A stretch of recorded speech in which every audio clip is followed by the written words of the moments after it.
Hello, my wonderful viewers, and welcome to another episode of Betty Adams Overanalyzes. Today, we are going to break out of the strict confines of analysis and leap into the realm of theory. So, here's the theory. The robots in Lost in Space were never after Scarecrow and his engine.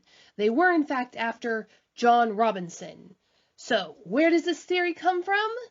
Think about it. The show makes quite a big deal about the vastness of space, about how rare stars are compared to empty space, about how rare systems with planets are, and especially how rare human habitable planets are. Given that, it is highly unlikely that Scarecrow came across Earth by accident within the context of the story. Scarecrow almost had to be deliberately heading for Earth to end up there, even with the added complication of the crash. But why would he be headed to Earth? The show gives us no exact clues, but before Scarecrow landed on Earth, there was in fact a point of contact for the robots and Earth. What was that? And why? Why did Scarecrow crash? And why was the crash that debilitating? We know that Robinson crashed on the Nameless planet. His ship was warped, cracked, but mostly intact. It was still recognizably a ship. And he was only ripped in half at the most vulnerable point in his body, the thin wasp-like waist that the robots have in their base form. A logical point to shear apart for blunt force. But his face was still fully intact. His limbs were still attached. There was no crater around his ship. And only not very much of a skid mark either. Now, his ship had presumably collided with chunks of the Resolute and crashed from orbit. Given how much worse Scarecrow and his ship were, it's most likely that Scarecrow did not hit debris and crash from orbit, but something much more damaging happened. This would imply, given the technology level on Earth, an attack by another alien ship. Especially given the rather consistent level of damage we've seen the alien ships be able to take. I would imagine Scarecrow's being shot at by other aliens, presumably other aliens' robots. But back to the point. Scarecrow does crash, unleashing the inevitable volcanic winter, and the humans build the Resolute around him, and years pass. 23 uneventful trips are made to Alpha Centauri and back before anything goes wrong. Pointing this out is the very first line spoken by Judy Robinson. Remember that, by Judy. Now, it might just be that it really did take the other robots 24 trips to locate Scarecrow and his engine, and they might have been genuinely trying to rescue him. The show hasn't offered any details that would disprove that yet, but they do manage to do so on the 24th trip, which, given the robot's only other point of human contact, is very strange. Maureen Robinson, her oldest daughter, and their family were on the 24th trip. They are the main characters of the show, of course, so the plotline will happen to them regardless. But again, given aliens' only point of human contact before the show, this is pushing the laws of coincidence far too far. Now, going back to the actions of the attacking robots. The Resolute made 23 trips between Earth and Alpha Centauri before they were attacked by the blue robots. Did it really take the robots that long to locate their engine? And given a circular ship, it's kind of hard, or rather a cylindrical ship, it's kind of hard to tell, but it genuinely looked like the initial attacking robot was on a murder spree, not a smash and grab rescue. The robot breached the hull on nearly the opposite side of the Resolute from the engine room. We can tell this because when Dr. Smith looks out the window and across the diameter of the ship, she sees the hole where they breached to attack, and then the robot shows up very close to her on nearly the opposite side of the ship. Much later, after she's had a chance to run, but the initial penetration of the robot into the ship was on the opposite side of the ship from the engine room, which she was rather close to. You'd think that the robots would have some way of detecting where the engine was if they were able to find the ship at all. Think about it. They found the Resolute in the midpoint between two random planets within a random galaxy that's not their home galaxy. This suggests that either the engine or Scarecrow was giving off some sort of traceable homing signal. The robot should have been able to zero in on the source of that signal instantly once they were that close, punch through the closest wall, and beeline towards the rescue and retrieval.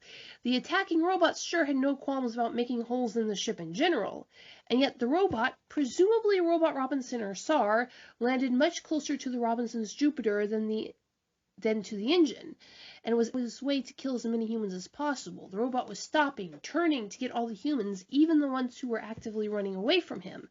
It was as if his goal was to murder as many humans as possible, or to murder a specific human, and he was just being thorough to make sure he got that human. Then the Jupiters detach from the Resolute, and we lose sight of the robot. And then Scarecrow, of course, jumps the Resolute to the nameless planet.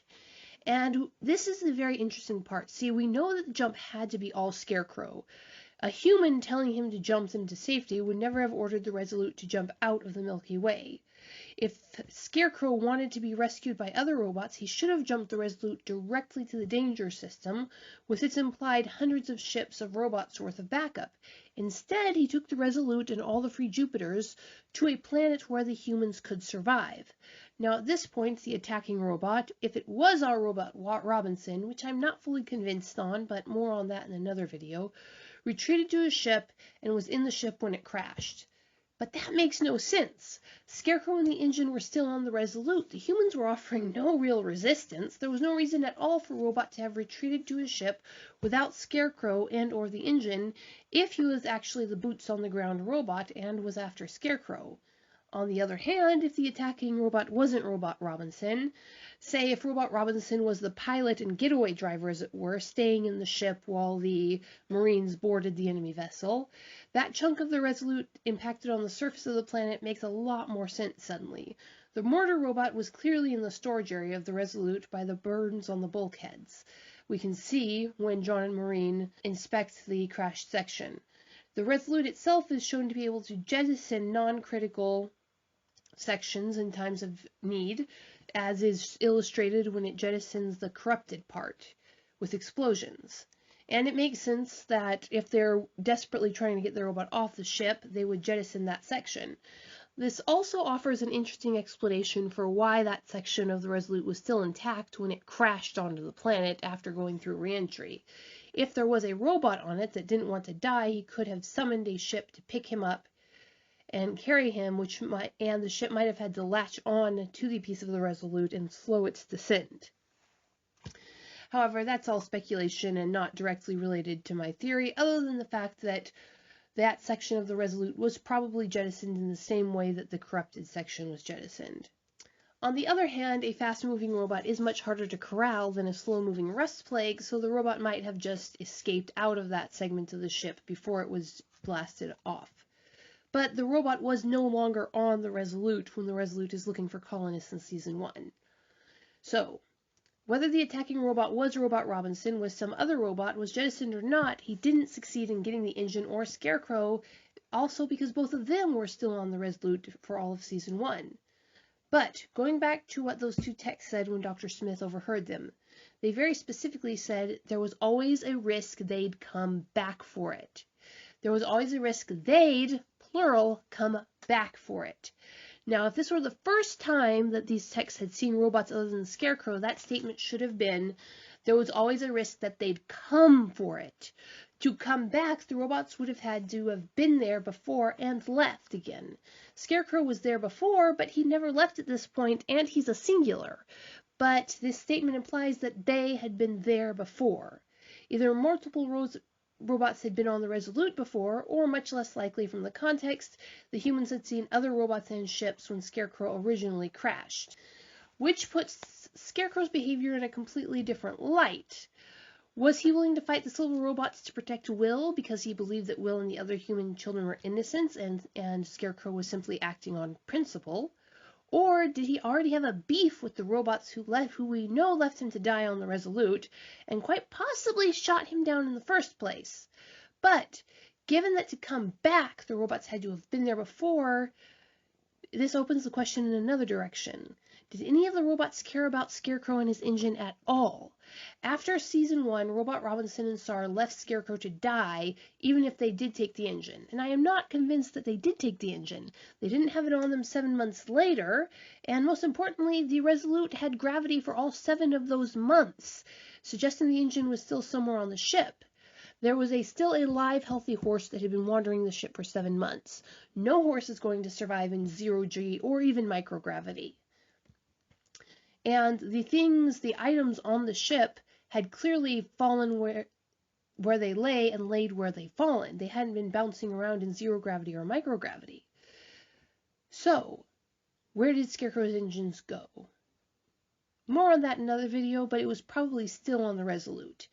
If it had, the engines have displayed an ability to send out tendrils into the walls and to disassemble and reassemble themselves in the same way that the robots have. So it's quite possible that when Robot, Robinson, or SAR activated the jump to the danger system, that the engine would have hidden itself so as not to be taken. Now, what the two technicians said, what Robot and SAR leaving Scarecrow to die, the attacking robot going after humans, Scarecrow being so very willing to throw down with the other robots to protect the human children. All of this points to the idea that the robots knew and just didn't care where Scarecrow and his engine were. Now, let's look at Robot's behavior on the nameless planet. Remember, Robot Robinson didn't form his bond with Will until well after he was interacting with the Robinson family. Robot rescued Will, got him back to his family, rescued Judy, kept all the Robinsons warm, freed the Jupiter from the ice, all well before he would have been compelled to do so by the bond. This was his choice, suggesting he was either a great guy, perfectly willing to look past species differences and even open hostility, or that he has significant ulterior motives. Robot's first words were, "Danger, Will Robinson." He spoke those immediately after John had threatened him with the knife. We all thought he was talking about the danger Judy and her family were in, but what if he was talking about the danger that John Robinson posed? Robot was stranded on that world. He needed a ship to get off of it. The Robinsons had a ship. Being useful and getting a ship into space-worthy was in the cards for Robot Robinson, whether he was an innocent, an accomplice, or an active assassin. And a very, very interesting point is that Robot knew a lot of human-specific information right off the bat, well before his bond formed with Will and he could have plucked it from Will's mind. Robot knew exactly how much heat and cold the human body could stand and how much it needed to be safe and healthy. And he also had the same information for the materials of the human-manufactured spacesuits. He seemed to have a perfect understanding of English. He knew the material strengths of the Jupiter, neither burning nor melting the ship as he freed it from the ice. He knew how to hack the printer and override the safeties to print the gun. Robot is either a tactical genius capable of assessing a new species, their language, their biology, and their tech instantly, a theory not supported by the fact that he had no idea what was going on with any of the creatures on the nameless planet. Or Robot Robinson had pre-existing information of the kind he would have only had access to if the robots had been watching the Resolute and the humans for a long time. Artistically speaking, the show makes a huge point of setting up scenes where John Robinson ends up facing off with the robot in an analytical and very antagonistic way, while the robot just stares at him inscrutably. John is trying to figure out what the robot is, what are his motivations. The robot just seems passive, but the very air around them in these scenes is red for aggression at first, before slowly cooling to blues over time, before leading to their final scene together in Season 2, where the rest of the Robinsons have run off to welcome Will, leaving Robot sprawled on the floor in pain. And John is the only one who actually stays behind to help Robot. This next scene frames the two of them together, John tenderly helping Robot as Robot navigates the colony and the colonists. Other than Will, John gets the most actual interaction time with Robot. And all this is after the fact that the only colonist Robot hurts after his apparent heel-face turn is John. It is pretty clear that Robot has attack protocols, programs that run at least in parallel with his personal will, if not having the capacity to overwhelm him. And they have more control over him than he has over them once they are engaged. And both times these attack protocols are engaged, he immediately shows aggression towards John specifically. When the Moth Chomper attacks, the very first target he takes aim at after the Chomper is dispatched is John. Despite being surrounded by other colonists, he focuses on the one who he should recognize as an ally. Will darts out and calms Robot down before Robot can follow up on this, however. Then, Robot lets Angela shoot him until the gun is out of ammo with no reaction other than to revert to his base form, and then Robot throws John across the room, only stopping in his attack on John when Will shows up and stuns Robot with his emotional horror. Why did the robot attack after Angela was no longer a threat? Why was he so rough with John, who had just in the previous scene been shown to be showing kindness and compassion to Robot in a way that clearly made Robot respond in a positive way?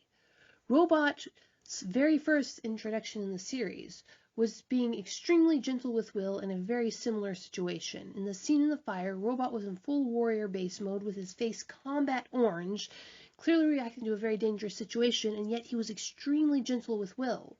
Why did he end up tossing John across the Jupiter into the wall that hard? Unless that is exactly what Robot intended to do.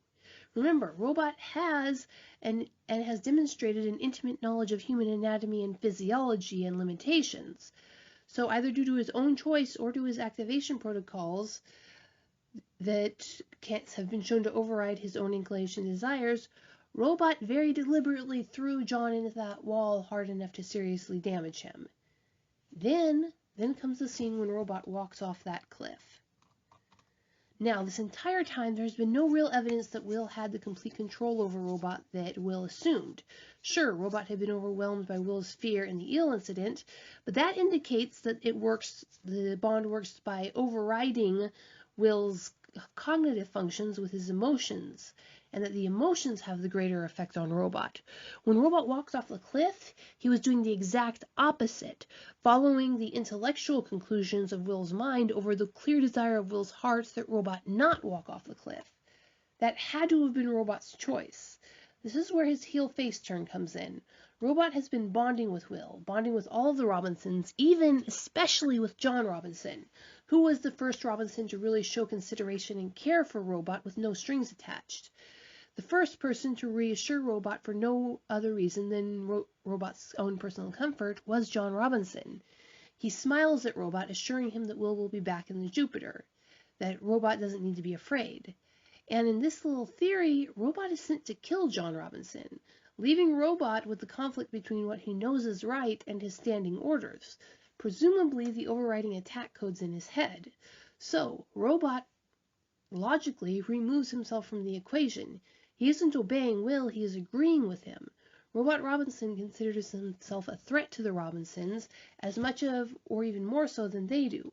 So, to take care of his family, he removes the threat. Until Dr. Smith brings him back and Robot discovers the alien ship approaching. Remember how his first action on activating his ship was to locate John in what looks like a scene transition, but it's actually Robot zooming in on John's position. So if everyone in that group around the crashed ship, Judy, Maureen, and Dr. Smith, only Robot now knows that John is alive and how desperate his situation is.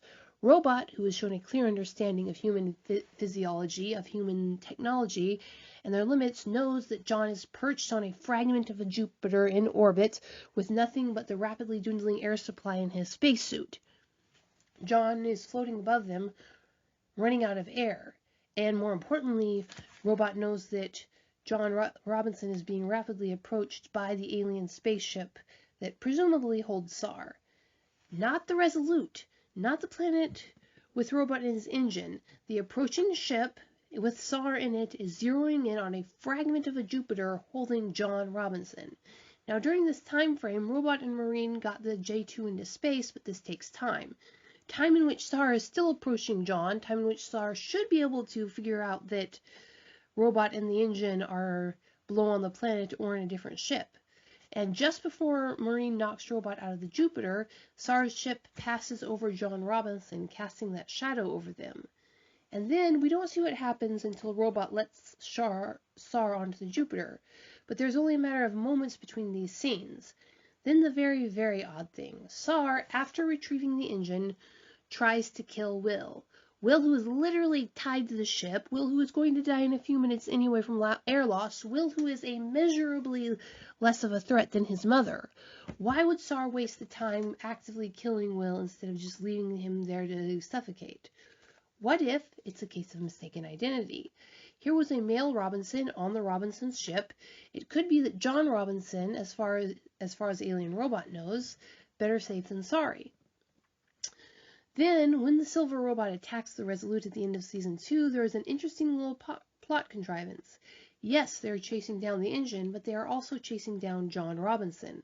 Will and Maureen state that they are after the engine, but immediately before and after that statement, both characters are shown to be wrong about the robot's intentions. Will states that Robot Robinson is just learning a new word when he says no and doesn't mean it, and Maureen thinks that Robot Robinson is just going to jump them as long as she asks nicely.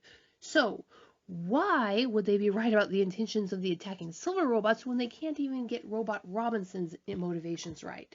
There's no way to tell if the robots were chasing the engine or if the robots were chasing John Robinson. Even when Mohawk went out of his way to take out the engines on the T-8 that was carrying the children and robot, Will Robinson, the other male Robinson, was on that ship. And the robots might not have known that John Robinson wasn't. The last time they saw John, he was holding the engine and with one of his offspring. So as far as they know, he was still with the engine and his offspring on the T-8. And they took the time to stop to consider Will Robinson before attempting to destroy the T-8. So, my wonderful viewers, there's the evidence, speculative and slim as it is, that the robots think that John Robinson is a threat and they are going to eliminate him or capture him. So, why not just go to Earth and get him there? I believe quite possibly Scarecrow didn't let them. Ben Adler implied heavily and in lengthy exposition that Scarecrow stopped cooperating while expressing an irrational fear response.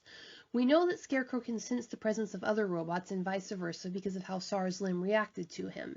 And again, the humans are shown to be very wrong about the robot's motivations. Adler assumed that Scarecrow was responding with fear to the humans. But what if Scarecrow simply refused to jump back to Earth if there was another robot on the ship? That jump to the nameless planet really suggests that Scarecrow didn't want to take the other robots to either the colony world or the home world. Remember what the two texts said, a risk they'd come back for it, implying that robots had been on the Resolute before. It does seem to refer to the ship. So, if Scarecrow was resisting taking the Resolute to Earth as long as the robots were on board, perhaps the robot decided it was just easier to let the Resolute bring a Robinson to them. So they did. They left the Resolute and Scarecrow alone until the trip when they knew that the Robinsons would be on it. Remember, Robot proved they can hack the Jupiter systems easily. They would know when the Robinsons were coming because if you can hack a Jupiter, you can probably hack the Resolute, especially given that Dr. Smith was able to hack the Resolute. And that the robots are shown to be able to hack the Resolute systems instantly on contact when the silver robots took out the video feeds and the motion sensors. So, destroying the Resolute would have always been an option. I mean, we assume that the robots' ships have ranged weapons, and the fact that they didn't suggests that they might want John alive or at least intact. Perhaps there's something in John's mind that they need, some memory, some information that the Amber Planet robots were counting on. But then there is the larger question of why go after the Robinsons in the first place, and why go after John Robinson specifically? Why attack on the 24th expedition? 2 words, Grant Kelly. Grant Kelly is firstly the only named main character human contact that the aliens could have had contact with pre-Scarecrow landing on Earth. The Fortuna showing up at the end of Season 2 in a space that the robots have access to pretty much guarantees that Grant Kelly and its crew had some contact with the alien robots.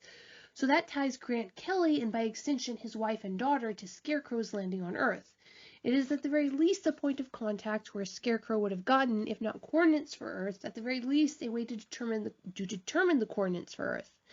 And then the crash, of course, utterly derailing all of Scarecrow's mysterious plans in coming to Earth.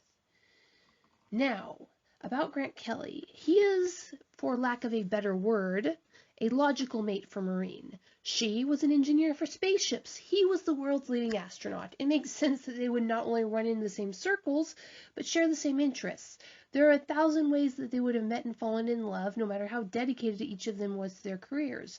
In fact, for an engineer and an astronaut, the more dedicated each is to their career, the more likely they are to spend time together. But John Robinson, a career Navy man with violence to do and orders to serve in far-flung corners of the world, corners as far as possible from the sterile halls of university tech departments as it is possible to be, much less so. How, in what social circumstances, would a Navy SEAL have met an engineer of Marine's caliber? What would they have had in common when they did meet? Now they have their children and their life together, but what could they have built that on? Neither is the love at first sight type, and nothing of that sort has been mentioned in their backstory. They impressed each other. Yet they did meet. We know very little about their courtship, except that it was still in progress after the wedding. John was still actively trying to impress Maureen on their honeymoon, suggesting that their courtship wasn't very long. John Robinson, again, who wasn't around till after Judy was born, suggesting that he did not know Maureen. For that matter, why was John and Maureen's courtship so short? Penny is 16 to Judy's 19. A 3-year age difference is perfectly normal in siblings for a couple who are already married, but all things considered, that leaves maybe 6 months between Grant Kelly's supposed death and disappearance and John and Maureen's marriage. Given Maureen's established stubborn loyalty, social awkwardness, and easy temper, such a short period of mourning and such a fast courtship is wildly out of character for her. This is a woman who locks down after trauma and shuts out the world. This timeline makes no sense unless the show is going for an old love story trope here. What if Maureen and John's relationship was a very traditional one, a trope common in tragic stories involving soldiers and explorers from 200 years ago, when the original source material was published? The dashing explorer goes off on a mission, leaving his loving and beloved wife safely in the care of his best friend, with instructions to take care of them if anything happens to me. Said explorer goes off and dies and/or disappears. Both wife and best friend are heartbroken, and despite their own preferences, quietly get married for the sake of the child or children, and to honor the wishes of the dearly departed. They do love each other after a fashion. You can't really hate the person your beloved loved more than anyone else in the world, and this does grow into a healthy relationship with time. But both the friend and the wife went into the relationship loving the departed more than their new spouse. Now, it is hard to envision new Mother Maureen mourning desperately for her lost astronaut husband, falling in love with some random warrior months after the death of her husband. But it is perfectly easily to imagine an in-character Maureen with her anything for family mentality, making the purely practical decision that Judy needs a father, and that the man who was going to love Judy most in the world was the man who loved her father most in the world. In other words, Grant Kelly's best friend, John Robinson. Now, this relationship stuff is mainly speculation based on how short the courtship would have been, and how confident John was when he told Judy that Grant would have been proud of her. Presuming that John, not being a man of empty platitudes, actually knew Grant Kelly. He spoke with such confidence. And there is the simple social fact that an astronaut is a very logical point of contact between a Navy SEAL and a world-class spaceship engineer. An astronaut who presumably went up the ranks through the Air Force or the Space Force would have been a military man, just like the Navy SEAL, and he would have been a man of science, just like the engineer. And it's likely that he would have invited his best friend to come meet his fiancée and wife. So now we have Grant Kelly, a point of connection between Scarecrow, because he was in the same neck of the cosmos, Maureen and Judy, and John Robinson, bringing them all together on Earth with that fateful crash. But this all brings us back around to why Earth, Alpha Centauri, or every nameless planet the robots would be after. Why would they be after John? More speculation. Grant Kelly sent Scarecrow to Earth for help, either help for Scarecrow's people, who are remarkably absent on the Amber planet, or help for Grant Kelly and crew. Now, Grant Kelly isn't stupid, and an unannounced alien warrior showing up in Earth orbit would not be easily accepted under the best of circumstances. To prevent Scarecrow from being Area 51, he would have sent Scarecrow to the one man he knew had the brains, the compassion, and the military influence to keep Scarecrow safe and make sure Scarecrow's message got through. Grant Kelly sent Scarecrow not just to Earth, but to John Robinson specifically. That would have given the hostile alien robots a name and possibly a serial number and any other identifying information Grant Kelly could provide Scarecrow to watch for in the logs of the Resolute. They might not have, presumably didn't know anything more than that Scarecrow thought that John Robinson was worth jumping galaxies to get, which might explain why they would want him alive or at least intact. The robots would want to know what's special about John Robinson. Once his name and ID showed up in the passenger list, all they had to do was wait for Scarecrow to bring them the human and they were after. So, there it is, folks. A fun little theory that explains why Scarecrow came to Earth, how Maureen and John met, and what the aliens were really after. What do you think? Leave a like below if you agree, and leave a detailed comment atomizing my arguments if you disagree. Peace out, my wonderful viewers.